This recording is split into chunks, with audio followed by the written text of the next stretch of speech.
Hey, RetconRaider here, and welcome back to Strange Antiquities. As we settle in for day 16, Friday. Getting towards the end here, and I've got to say I'm not 100% confident about some of the choices I've made, but what's done is done. We just keep on keeping on and hope for the best. Live with the consequences of the path we have chosen. I mean, at the very least, we did rescue Jupiter. And speaking of paths, let's go ahead and follow this one to its conclusion as well.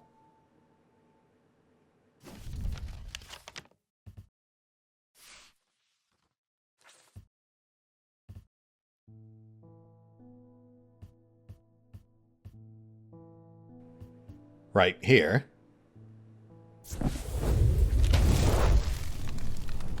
Inhaling deeply from the spirit vault to stave off the madness of the depths, I make my way carefully down crumbling passageways past decaying crypts. Placed carelessly on top of the tomb is a collection of clay pots. Some lie in pieces, but most are whole. At first, the collection seems unremarkable, but one in particular stands out, and I take it back up to the surface to take a closer look.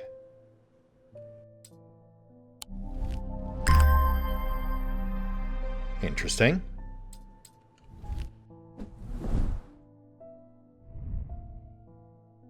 Yeah, seems like a pretty basic clay pot. Cool and smooth to the touch with engraved detailing. Recurring pattern, downward pointed triangles with lines through them.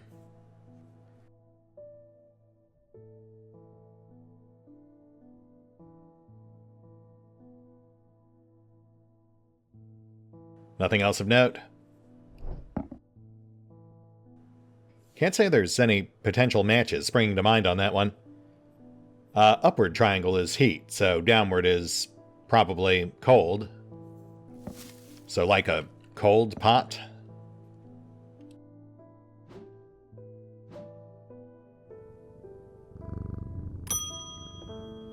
Marion, Lancaster. Someone very dear to me has fallen ill. I would like a nephroquant. Do not be concerned, dear. I have used one before, and I know what I'm doing. Okay, well that doesn't really reassure me, because I believe those items are used by dread necromancers. But I literally have no choice, so I will see what I can do. Nephroquant. Yeah. Worn by the necromancers of the Five Knolls, who used them in rituals of resurrection. Power became bound in such a way that if they were removed even after death, the nephroquant would crumble. Power is now diminished, but can draw out infections. Though prolonged exposure causes Braxis. Oh, okay, so now they're just used to draw out sickness, not to actually resurrect the dead. No real clues as to what it looks like, but they do have an example of what Braxis looks like, which does immediately kind of point us towards the preserved hand. Oh, which also has a ring on it, right. So you know what? I think the nephroquant is actually the ring on the hand. The hand is what's left of one of the necromancers of the Five Knolls, since it spells out right there that if you separate the two, the actual nephroquant crumbles to dust. Right, yeah, that's a preserved hand exposed to Braxis. Wow, that's pretty tricksy, and also more than a little revolting. Have we ever actually tried looking up this symbol? This, like, swirly? Let's have a quick peek.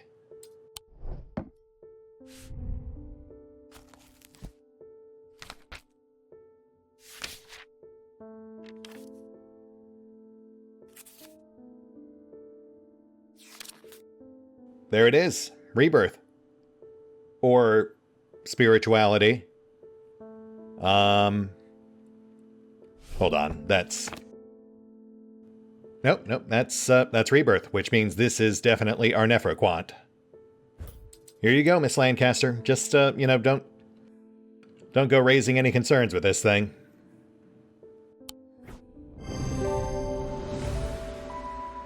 Nice. Yeah, okay, so the ring is the actual artifact. The preserved hand is just a very grim... Well, no, I suppose it is now, essentially, an extended part of the antiquity. Dread Vivant. A Dread Vivant is the only way to handle some of the more dangerous artifacts. It can siphon power away from oneself for a time. The power rising up off a Dread Vivant is subtle, but noticeably invigorating. These objects represent the balance of life and death, of good and evil, of hope and despair. A lot of opposing descriptors there. Might imply an item with lots of gems or runes. Life, death, good, evil, hope, despair. We have a couple of medallions that are ringed with various symbols. Like this one right here. Though even just at a glance, I don't think that's what this one is. Like, the snowflake is the symbol for winter. That doesn't really match the description of the Dread Vivant.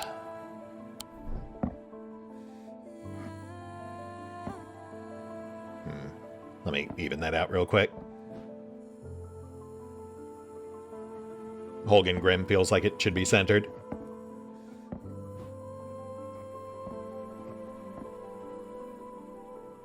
I suppose we'll worry about the Vivant later, if it actually ends up coming up. We might not even have it yet. Next. Franklin Underhill. Please do pay us a visit. We have some items that we're confident will be of interest to you. Oh, okay, I will do that. Thank you. The Twinings, artisans of wood, iron, and clay. 2 Market Avenue, Undermere. Okay, well, I guess we'll go there now. Not exactly a riddle or anything. They straight up gave us the address, so... yeah. The man who dropped off his card introduces himself as the owner of the Twinings, an unusual, sprawling series of grotto-like rooms filled with handcrafted carpentry, ironmongery, and pottery. He leads me past wooden chairs and strange iron contraptions to a room unlike the others. This one is filled with small trinkets, ornaments, and jars of various sizes, containing ominous-looking liquids and organic materials. I know it might not look like much, but there are some items of value among the junk here, says the man. Take your time and let me know if you find anything interesting. 2 hours later, I have indeed unearthed something very interesting that I'm keen to take back to the shop for further investigation. Oh, well, that's certainly an item of note. I believe that is a stone of death and a stone of blood. So probably not the best combination. Though, again, nothing really springs to mind because... oh, hold on. I am leaving the Twinings with my haul when a man shouts out at me from across the street. As I look around, annoyed, I notice to my horror that the man's eyes are as black as coal. He rushes towards me and I stumble backwards, fumbling with the strap of my satchel as I try to grab an item to stop him. Oh my, Wixic cord. Which one's that?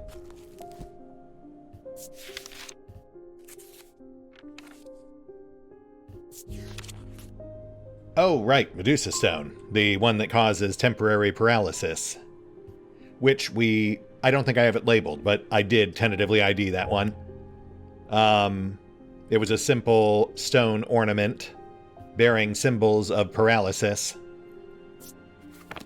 Which would be this one right here.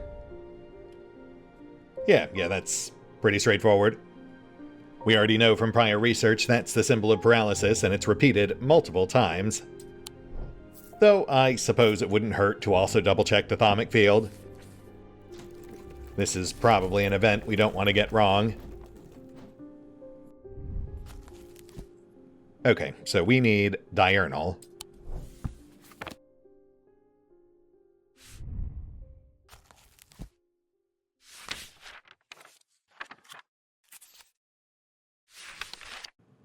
That's diurnic or noctic. Diurnic we know is 2 circles side by side, but noctic I am less certain about. That might be noctic? The gentle spiral pattern. Let's go ahead and match up the noctic array. Small diamond. Big up top, small on bottom.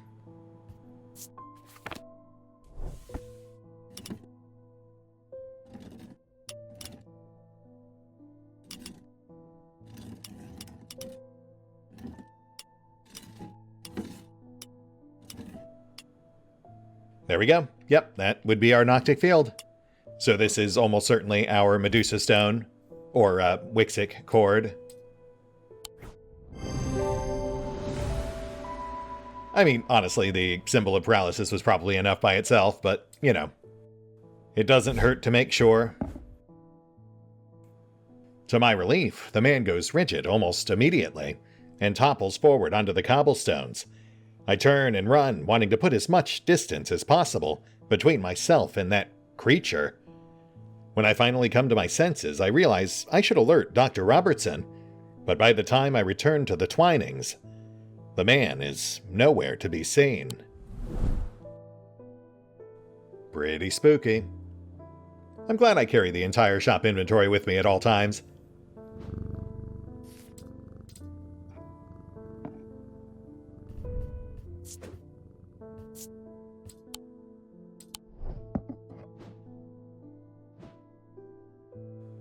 Guess we'll toss you up there, why not? Oh, right, we also have this. A wooden pendant. Carved and painted to look like a skull, with a stone of death and a stone of blood mounted in the eye sockets. Now watch it be something completely innocuous, like a blood pressure monitor or something. Oh, well, you know, maybe not. I hear low chanting when I hold it to my ear. It causes me to reflect on my own mortality. I mean, it could still be innocuous, but the chanting does kind of lean against that, I suppose.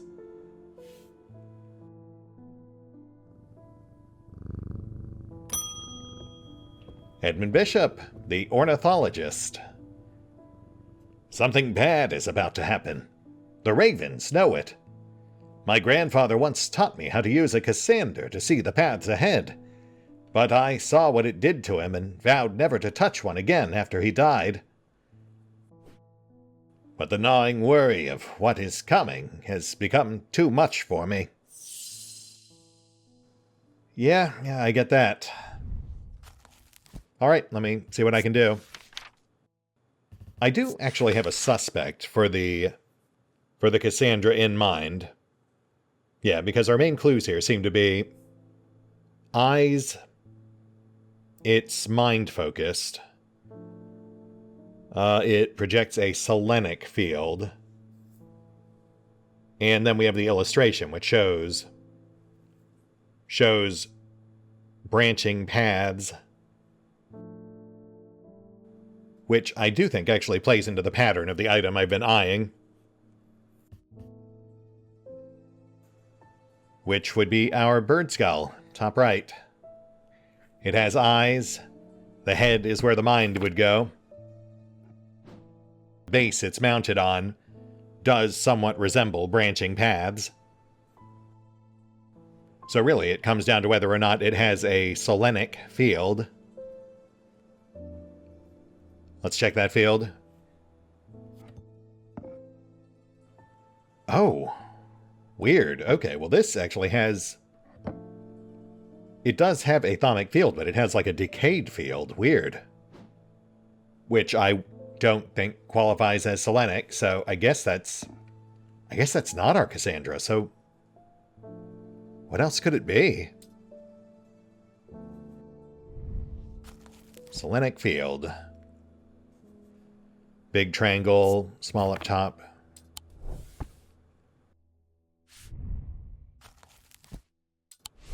Large on bottom.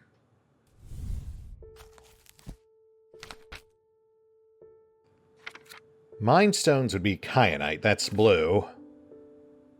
But we don't have any unidentified items that have blue stones. Not right now. Oh, but what about malachite? The fourth eye, a stone of sight. Seeing the future does feel like it might be something linked to malachite, which we do have some potential matches for, both on eyes and on malachite. Oh, no, wait, there's also jade, which is separate. Jade is... yeah, malachite's dark green. Jade is just normal green. So that is not malachite, that's jade. That's still a pot of earth. Whereas these two do look to be malachite. This was one we just found. This is one we pulled out of one of the vaults inside the shop. What's our thaumic field? Sideways DNA pattern. I don't know if that's selenic.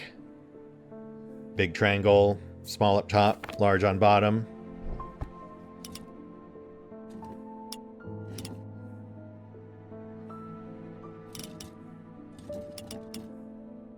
Okay, yes, that is selenic.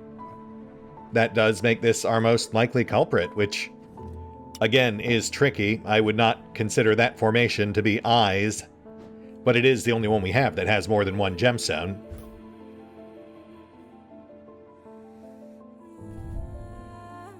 Oh, also, this one's jade, not malachite. Yeah, I mean, two options. One with one stone, one with two, and considering it said eyes plural, this does seem like our better bet. Nice. Oh yeah, and two malachite gemstones. Stones of sight, or eyes. Deliberately counterintuitive just to throw the player off. Though I suppose we could have also just tossed the spirit eye onto the lens to see if that one had a selenic field. That would have been a quick way to potentially disqualify it. Weaving Edge.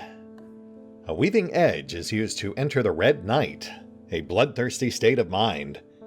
Tradition dictates that the handle should be made from the wood of a great oak.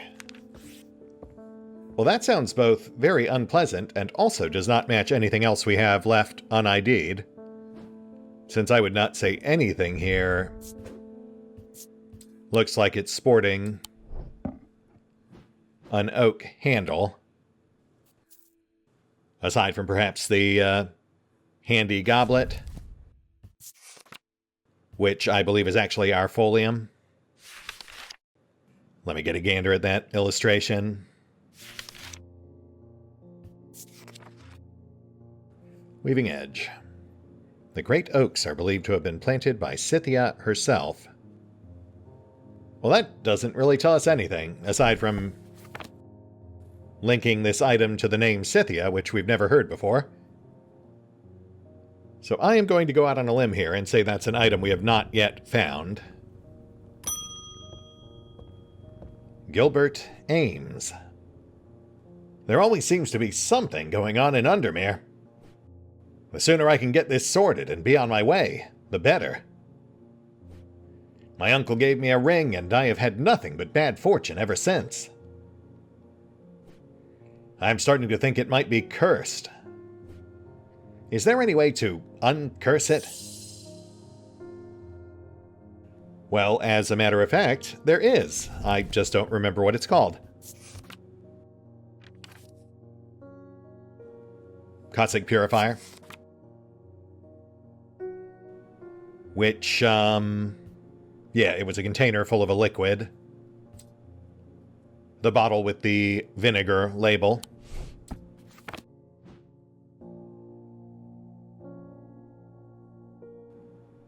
There it is. Here you go, Mr. Ames. Yeah, that's a bit of a weird one, because there's no way you couldn't have that ID'd by now. Next. Lavinia Hawthorne. I have been researching ancient customs, particularly those relating to thaumaturgy, and I am fascinated by the use of objects in ritual ceremonies. If you are able to get your hands on a Griss, I would be very interested in studying it further. A Griss, you say? Well, I am not sure about that one. Oh, right. That's the one that you hold in a fire, which burns your hand, but does not cause pain, which I think we do have tentatively ID'd. That's our suit-covered, T-posing, come at me, bro. Which, I believe we ID'd the symbols on. It was like fire, ice, and paralysis. Ice could represent the negation of pain from being burned. Paralysis is a bit hazier, but the soot does seem like a big indicator. Let me just double-check that ice symbol. I want to make sure I'm not mistaking it for something else.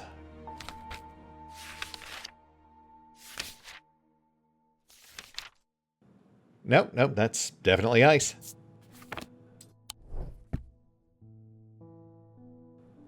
Could also potentially be this one, but let's try our T-poser first.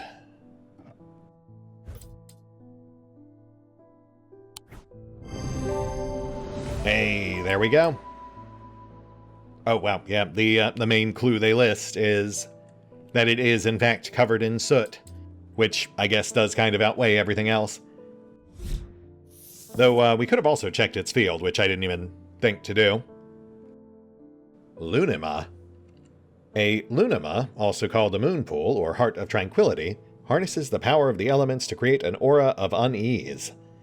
They can be used to keep people away from places they are not welcome. There is a superstition among thaumaturges that says that a lunima should not be used when the moon is full. It's not known where this idea came from. Interesting. The power of the elements. Oh, you know what? That might be, I won't say it with confidence, but that might actually be the other one we were looking at for Griss. The triangles are very basic elemental symbols. That's a pretty strong maybe. Leopold Morris. There's been a basilisk sighting in the hills across the river from Backbarrow. I wouldn't say I'm a brave man, but I have a duty to protect my livestock and my village. Better me than a younger man with his life ahead of him. I have come to prepare my sword. Right. Which means you, sir, require a folium. Let me just double-check the details real quick. A blade is drawn across the face of a folium 6 times during the ritual of the Hand of Prior. Right, and then pretty much nothing else, so Hand of Prior with grooves left by drawing a blade across its face. That, I think, does pretty firmly point us towards this. Our Hand of Prior, I presume, with lines drawn by past blades. Yeah, okay, so the grooves were the big clue. Though I feel like the Hand of Prior moniker also really kind of pointed you in the right direction, too. There are multiple hand-shaped antiquities. This is just the only one that features such prominent grooves. Wow, and still not end of day. Okay. Also, kind of surprising to see so many just normal customers this late in the campaign. Oh, here we go.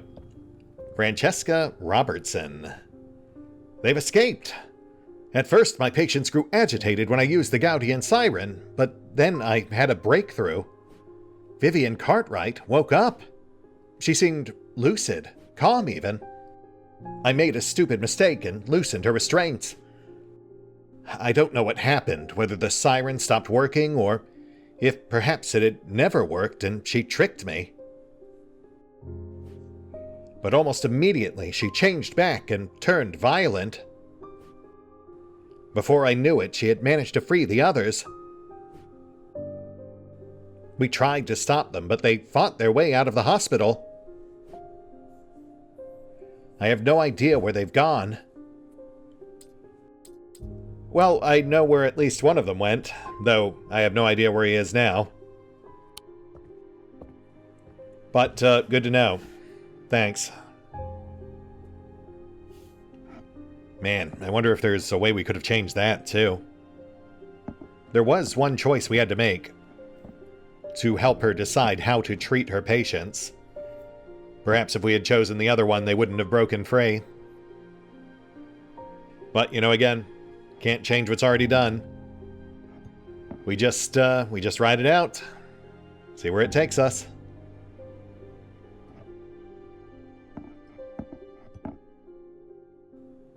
All right, well, we've still got some time. Let's push for one more day. Get ourselves right up onto the cusp of the climax. Night, Jupiter. End of day 16. Almost imperceptibly, the casket began to absorb the crepuscular power that had leached into the stone and earth of its lightless tomb.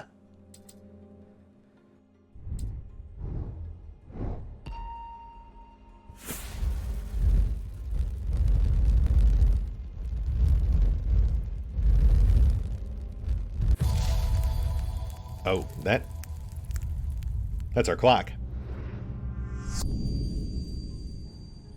Right, well that does make it even more obvious, though. What are we supposed to do with that?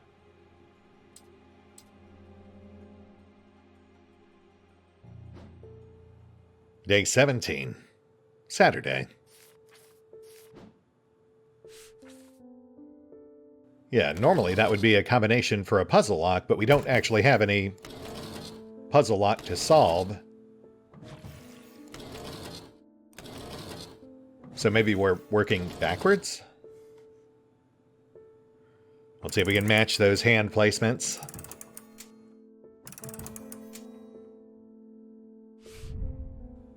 Looks about right. Which gives us half moon.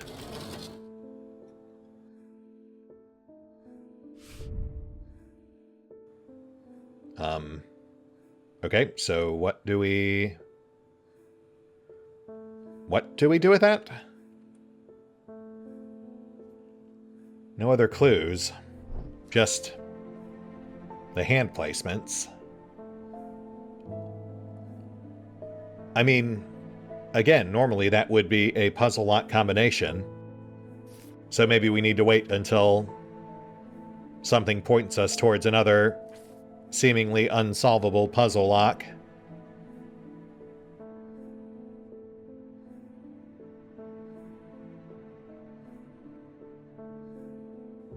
Yeah, I mean, I guess we'll just sit on that for now. See if anything else comes up by end of day.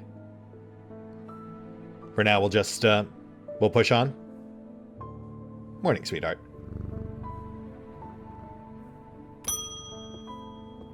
Thaddeus White, the Curator. The witherance was a terrible idea. I've only gone and made things worse. I wish Eli was back. He'd know what to do. Some years ago, a friend brought an item to me, a black casket, and I learned that it was a dark article. I should have brought it to Eli right then and there, but I knew he would want to destroy it. I'm a collector of things. It seemed too important to allow it to be destroyed, but I see how naive that was now. This casket is far more dangerous than anything I have come across before. And now I hear they are looking for it with their black eyes. Either I need to keep them out of the museum or bring the casket here to Strange Antiquities and hide it in one of its secret places. And a choice, Dread Vivant or Lunima, which is... Well, Lunima we know is the item that creates an unwelcoming aura. Dread Vivant, though, that's, okay, well that's the one that lets you handle more dangerous artifacts. Which does feel like our safer bet, though we have no real clear identifiers here. Life, death, good, evil, hope, despair. And then, yeah, the Lunima is basically just a magic equivalent of a no trespassing sign. Which, considering that Francesca Robertson just told us the Gaudian Siren had no effect on them, I sincerely doubt would actually work. I feel like the Dread Vivant might be our better bet here. That would theoretically protect Thaddeus from the effects of the Black Sarcophagi, which may extend to its thralls. The question being, which of these unidentified artifacts is our Dread Vivant?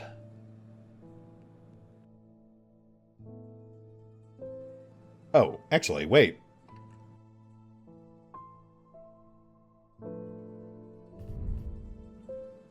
Okay, I was thinking this, but again, I don't think the runes match up, because, like, again, that's clearly winter. Let me check some of these others real quick.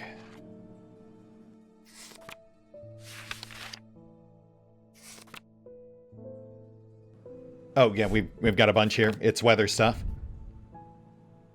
Yeah, that's like hail and rain and other similar things. So now I'm actually looking at this one instead, because although it doesn't sport any actual runes, it does seem to match the motif of life and death. The blooming flower set behind a blackened skull. Life and death. Hope and despair.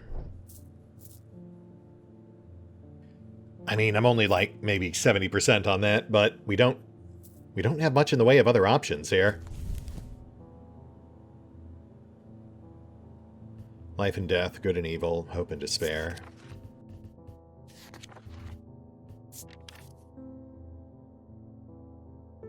Oh, right, we also have the failure condition on the Lunima based on the phase of the moon, which I don't think we can even double check, so I mean, for all we know, we'd give it to him. And even if they were affected by it, for all we know, it could be a full moon. I am not confident giving him something that has that many potential failure conditions. We'll go with the Dread Vivant, and we will assume that that is this. Because nothing else seems like it would be.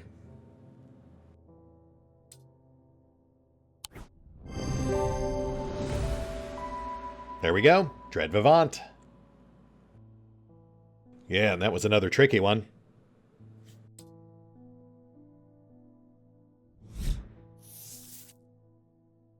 Light of Korchen. Despite appearances, these Noctic items have no connection to the League of the Amphissian Heart. They are objects of considerable power. They can turn darkness to light, fear to joy. Amphissian Heart, I believe, uses snake iconography. That would probably imply our snake amulet, which is set with a stone of darkness.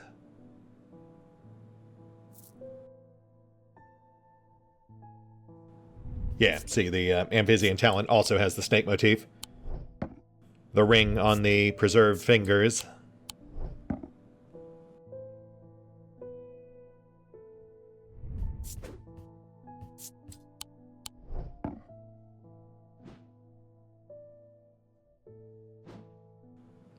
Oh, this thing's bugging me. Something's got to come up at some point.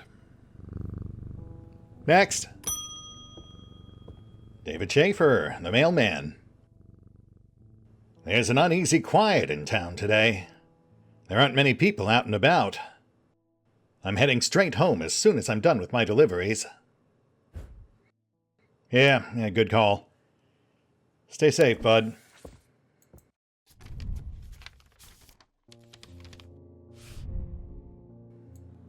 I have recently come into possession of a number of texts on the subject of arcane artifacts.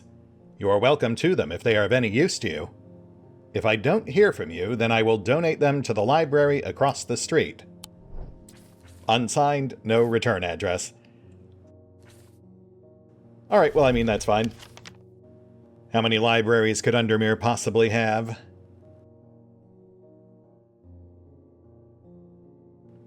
Just the one. Wordsworth Library.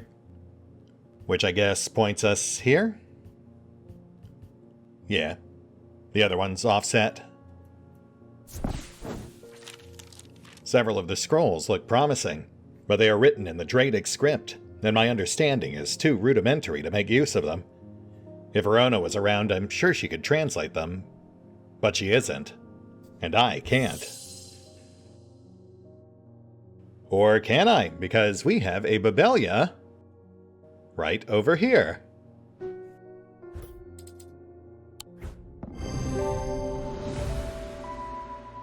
The effect of the Babelia makes my head spin, and I close my eyes tight for a moment. As my mind catches up, the pages swirl and blur in front of me, letters and words floating in and out of focus. After a time, I find that I can read them, though it takes some effort, and I feel drained as I reach the end. Water's Shadow. It is alleged that the water's shadow can be used to pass through solid matter, but the art has long since faded from memory. The items themselves are often uninteresting, producing only a faint thaumic field, perhaps as a result of going unused for so many years. Which immediately makes me think of our bird skull up top. And then Beck. It was once thought that these objects could be used to commune with the dead, but it is now widely believed that such a thing is not possible. It is not known where the strange voices that emanate from a Beck originate, but there are some who believe they are the voices of the nameless gods. Which would be this right here. Looks like something that should be related to death, but is instead channeling voices from somewhere else. And then there was an illustration on the other one. The,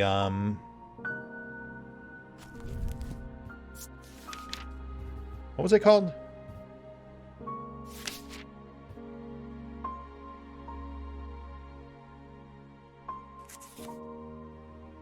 Water Shadow. Oh, well, that doesn't really help us. Yeah, that's pretty basic. Just a guy walking through a wall.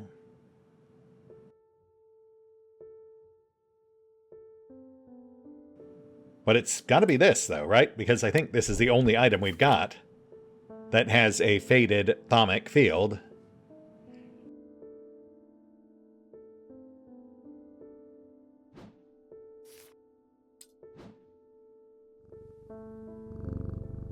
Next. Anna Bryant. With all that's been happening in Undermere, I picked the worst week possible to lose my Bridgic charm. I hope that you have one that I can replace it with. Well, you're in luck. I've got one right here. One amulet shaped like an oversized sigil of the triple goddess. Yeah, everything up top is basically a red herring. The only thing with this one I think that really matters is that it wields the power of the Wiccan triple goddess.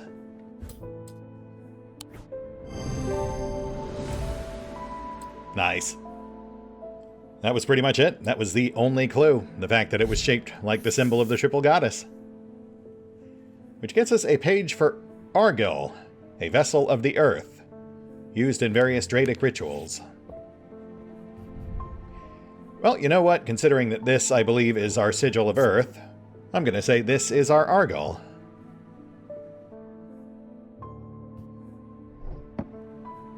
Yeah, the line through it differentiates it from cold. I did notice that when we were looking up something else earlier.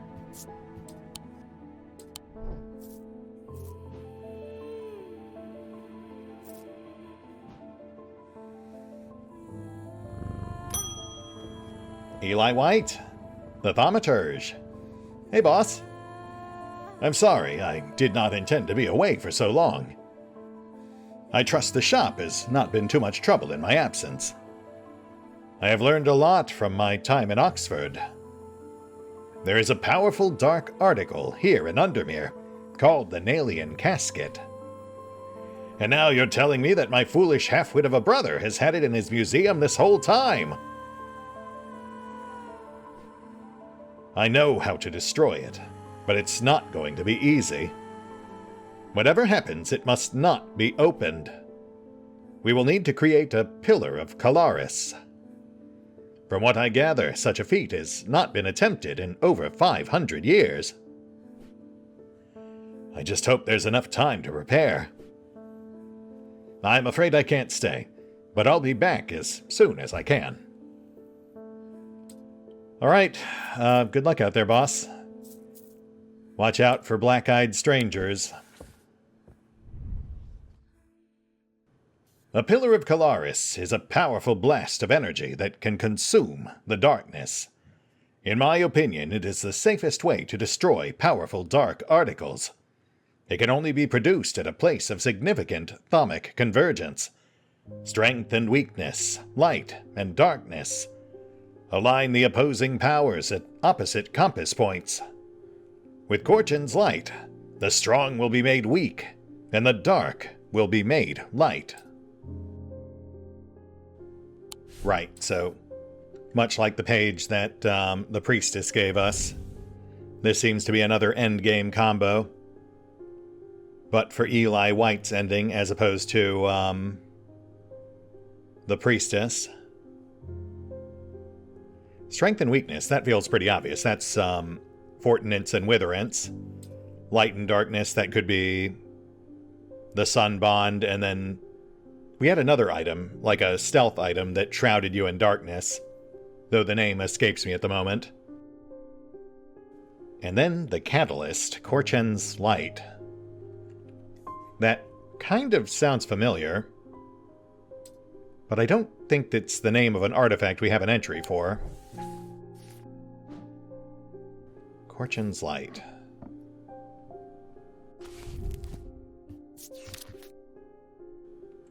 Oh, no, I was probably thinking of Corbin's Might.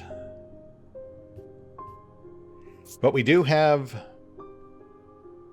one item from Korchen, the Serpent Goddess.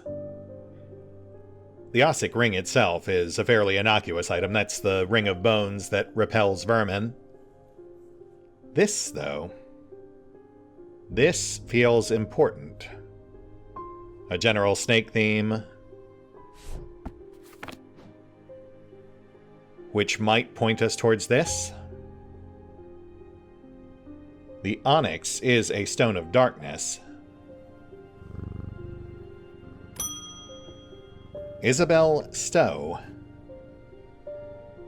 I have had my energy drained by some disturbing evil power. For days now I've felt tired and frail, and then today I found something that horrified me. Beneath my bed I discovered a carved wooden effigy with a strange symbol painted upon it. I don't know who has done this to me, but all I want for now is to lift this feeling of weakness. Well, Miss Stowe, you are in luck, because I was literally just talking about these items. The Fortinance and Witherance.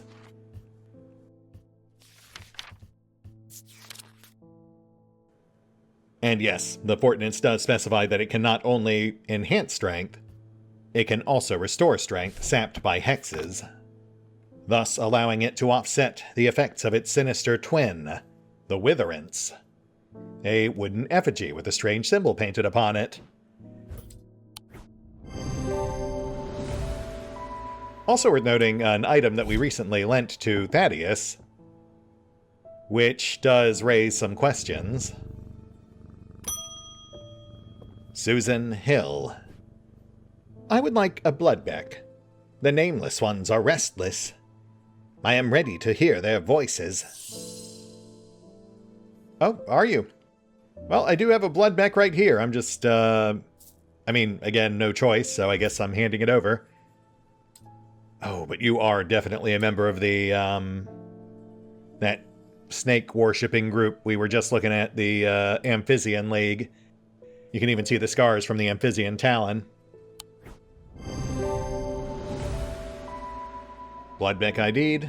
Pretty straightforward. Which nets us Korchena. These are used to call on the guile and wisdom of the goddess, Korchen. She is a goddess of the earth, creation, and rebirth. It is maintained by some that these are not objects of power, but they exude an imposing aura that is hard to explain. Which must be our snake pot.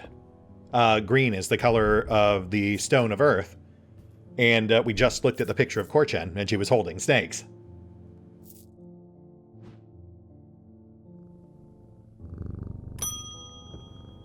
Thaddeus White, the Curator. I went to move the casket, but it's gone. What do we do? I heard Eli is back in town, but he hasn't come to see me, and if he's not here, then I don't know where to find him. Oh God, what do we do? That is an excellent question, Thaddeus, and I don't know what to tell you. But, you know, thanks for stopping by. I do love having to sleep on information like that, with no answers in sight. Though we do at least have some vague ideas of how we can wrap this all up. It just comes down to whether we want to do what our boss suggested, or you know, the crazy doomsday priestess. And also we still have this thing too, which we did not uncover anything related to. So what are we missing? Like, that's either something for the final day, or it's something I'm just not fully parsing. We set the clock to that configuration. It revealed the half-moon symbol. We do have a map marker on the card.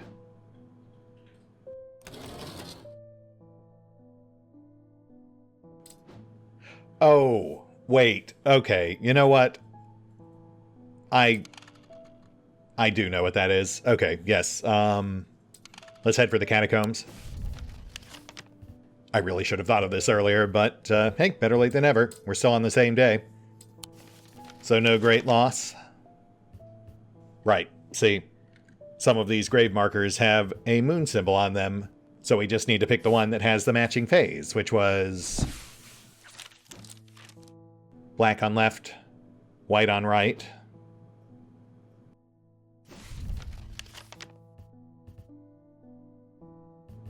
There. Let's see what we got.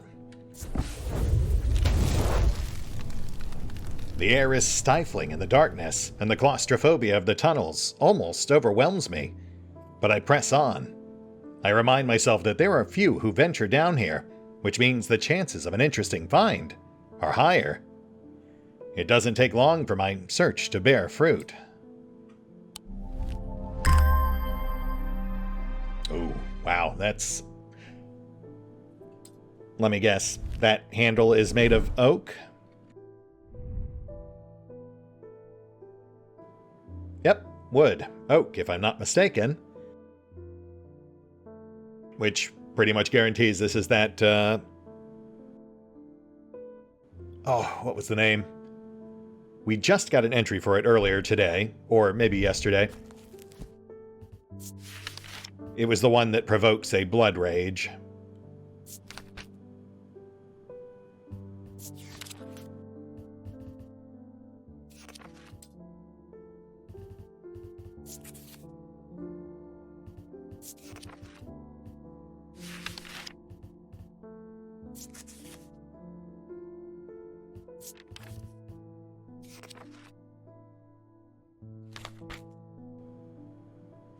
Weaving edge. Handle made of oak. Used to enter the Red Night, a bloodthirsty state of mind.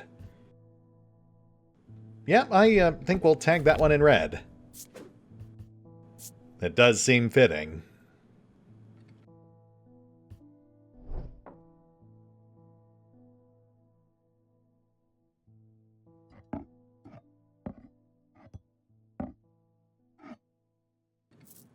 Which I suppose means we are done for the day. The end is nigh. All right, Jupiter. Stay safe, bud. End of day 17. It festered and pulsated until it could no longer be contained.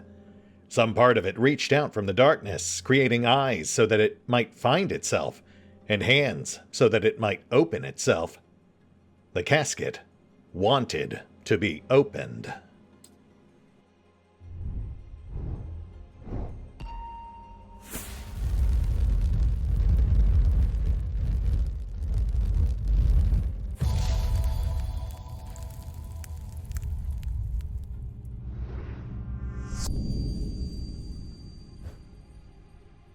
I lie below the books and scrolls on the esoteric and the arcane. Kind of vague. Day 18, Sunday. I lie below. Could be a reference to the library? I mean, we keep our books here on the right, but I mean, that's obviously where I chose to put them, so that doesn't mean anything. We don't really have a designated spot in shop specifically for books on the arcane. Library is really the only structure that comes to mind. So would that be where we're supposed to go, or possibly the library in Gleeston Castle? Oh, maybe if we... Well, no.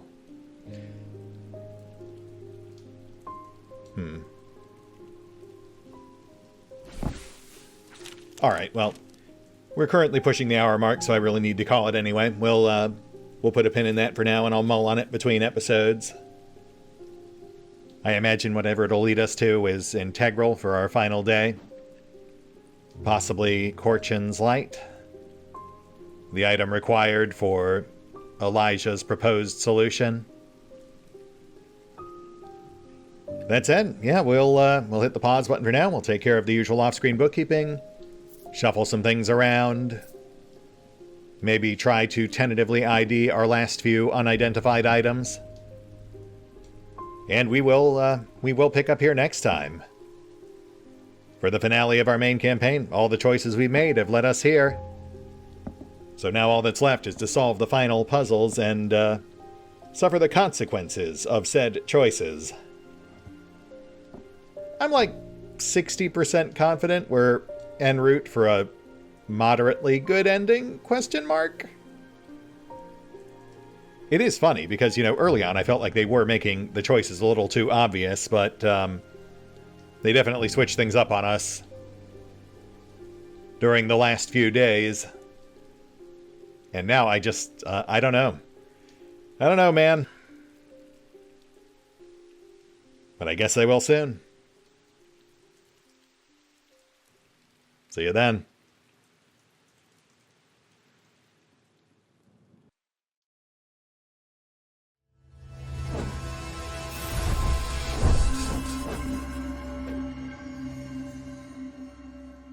Oh, and special thanks to the Raiders, the fine folks who help make these videos possible, including but not limited to Eerie V23, Revenant, Eloise, Arrow Bowman, Draketh, Egon Alter, Excelsior, Gottlieb, James Tremay, Lady Shayna, Mark Gems, A Random Passerby, Robbie B, Trip Hop and Skip, and Valenrook.